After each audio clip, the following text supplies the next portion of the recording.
Jeudi, à votre santé. Il est 7h48. Il vient de lancer un livre Changer pour soi. Comment j'ai perdu 150 livres en un an. On jase avec lui. Philippe Leclerc. Bonjour Philippe. Allô? Bon matin. Bon matin. Philippe, ça a commencé tôt, les frites, la poutine et les excès alimentaires. Ah, on peut dire comme Obélix que je suis tombé dedans quand j'étais petit. Oui, vous avez grimpé jusqu'à combien, là, votre poids au maximum? Ah, j'ai pas de chiffre exact, mais c'est assurément plus de 400 livres, puis je dirais proche de même 430 livres. Ah, c'est incroyable. Ça a été quoi l'élément déclencheur, Philippe, pour vous dire, bon, c'est assez? À l'été 2011, j'avais 33 ans, j'ai subi une série d'épreuves assez dramatiques, je dirais. J'ai eu un deuil, donc mon grand-père est décédé à l'âge de 90 ans, puis ça m'a fait beaucoup réfléchir sur ce que c'est une vie en général. Vivre 90 ans, c'est pas rien. Ensuite, 2 semaines plus tard, en fait la semaine suivante, on a appris que mon père était diagnostiqué de 2 cancers.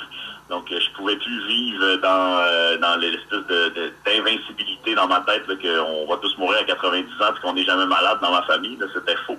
Puis, quelques semaines plus tard, j'ai subi une peine d'amour, ce qui fait que tous mes repères se sont retrouvés menacés, puis je devais changer absolument, puis je savais pas trop comment faire, puis c'était ça l'élément déclencheur. Oui, puis là, il faut dire, il n'y a pas de méthode miracle, il n'y a pas de régime miracle, parce que vous avez sûrement essayé plein de trucs aussi. Là.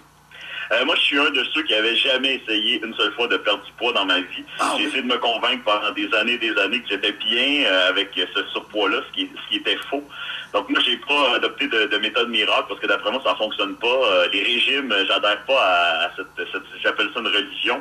Parce que un régime alimentaire, c'est un peu comme essayer de réparer une fracture ouverte avec un plaster, là. Ça peut pas fonctionner. Ça fonctionne pour un temps. Les gens vont réussir à perdre en se privant. Puis selon moi, en éprouvant un grand sentiment de frustration. Ce qui fait qu'en bout de ligne, ils vont finir par reprendre tout le poids et même plus généralement en bout de ligne. Donc c'est seulement un changement des habitudes de vie pour moi. Changement de ce que je mange et de plus bouger. Et Philippe, qu'est-ce qui était réellement important pour vous en décidant d'écrire ce livre, Changer pour soi? Moi, je suis un gars ordinaire et puis le livre s'adresse vraiment à des gens ordinaires. Pour moi, j'ai rien fait qui était extraordinaire. Certains diront que ma démarche a des traces d'extrémisme, parce que 150 livres en un an, c'est beaucoup.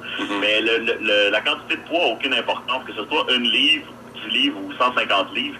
Elles sont toutes difficiles à perdre. Pour moi, le but d'écrire un livre, c'était de partager ma démarche, puis peut-être inspirer d'autres gens.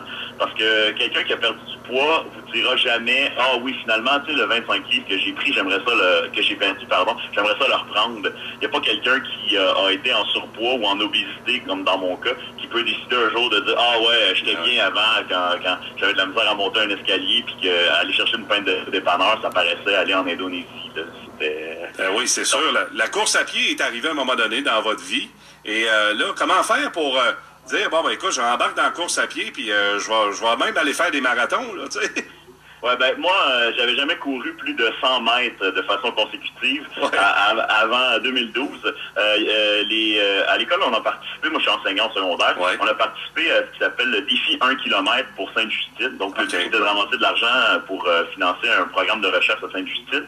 Et les élèves organisaient des courses. Puis moi, j'avais jamais couru. Par contre, j'étais très en forme, j'avais perdu mon 150 livres. Et puis, moi, dans ma tête, je me suis dit, ah tiens, la course, c'est pareil comme faire du vélo ou faire de l'elliptique au gym.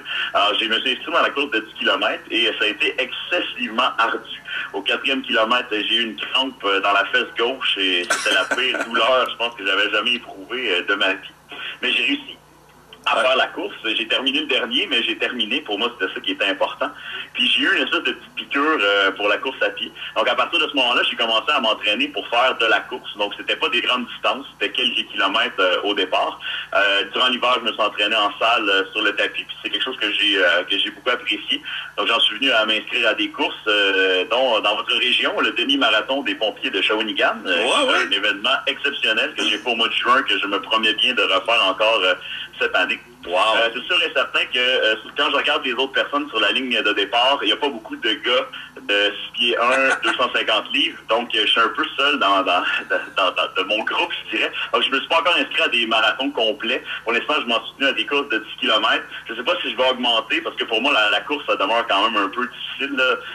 Comme j'ai perdu beaucoup de poids, il me reste quand même un petit surplus de peau sur le ventre. l'encre. C'est la seule chose qui me reste comme héritage de mes années d'obésité. Alors, persévérance, pardon, physiquement transformé, mentalement aussi. Le livre s'adresse aussi aux gens, oui, qui veulent perdre du poids, mais les gens qui vivent des épreuves aussi, là.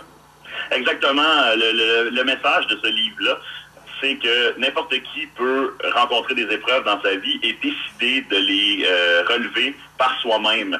Il s'agit juste de se mettre dans un état d'esprit où on peut pas accepter un échec, où tout est possible.